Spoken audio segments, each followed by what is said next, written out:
The question is that the motion be agreed to. I call the honourable member for Eden-Monaro. Madam Speaker, thank you. I rise to support the motion of the member for Bass. Honourable members will know that I'm not from Tasmania myself, but indeed my electorate of Eden-Monaro is in the great state of New South Wales. However, I am supporting the motion for two reasons. Firstly, while the member for Bass would have preferred that either the member for Lyons or the member for Braddon would have been in a situation where they could talk today about the motion and second the motion, the traditions of this House whereby they are to refrain from speaking on substantive motions prior to giving their maiden speeches has prevented them from doing so.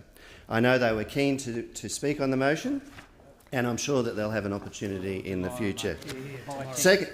Buy tickets for the future. For the future. Buy tickets tomorrow, Julie. Secondly, I'm also very happy to speak to the issues at hand because, as a member also representing a rural and regional seat in this parliament, I know that there are particular problems that Tasmania faces that the Coalition is committed to dealing with. As the motion states, we note with concern that Tasmania has the lowest gross state product per capita in Australia, the nation's highest unemployment rate, the lowest proportion of adults in the nation who have attained a Year 12 qualification, one of the lowest retention rates to Year 12, the lowest population growth, and the highest proportion of Australians without superannuation coverage. Further, despite this record, Tasmania has enormous potential. Because of this potential, the motion notes that the Coalition's economic growth plan for Tasmania will provide the architecture to help turn Tasmania's economy round and encourage long-term sustainable employment. Madam Speaker, in my own maiden speech, I turned my attention to regional disadvantage, and in that speech I spoke of the need to do the right thing by all people who live in regional areas.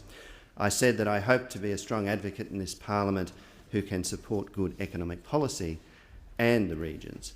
And I certainly believe in economic reform. But, Madam Speaker, let me say that I also believe that what I call the country-city compact that existed in this for the best part of 100 years in Australia was a tragic victim of the reform agenda of the 80s, 90s and 2000s. The country regions, including those in Tasmania, need a fair go. The compact recognised that there was an inextricable interdependence between the country and the city. It acknowledged that there was a mutual obligation that recognised the cost of living in the country. This is basically gone, and yet country regions remain vital to the nation.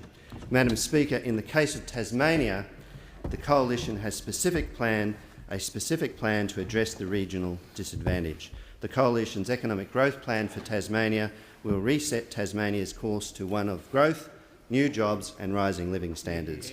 It is only through building a stronger economy that we can deliver the better future that Tasmania deserves, a future with more jobs, more higher wages and better services. The combination of Labor, Green minority governments in Canberra and Hobart has done enormous damage to the Tasmanian economy. Under Labor, no additional new jobs has been created.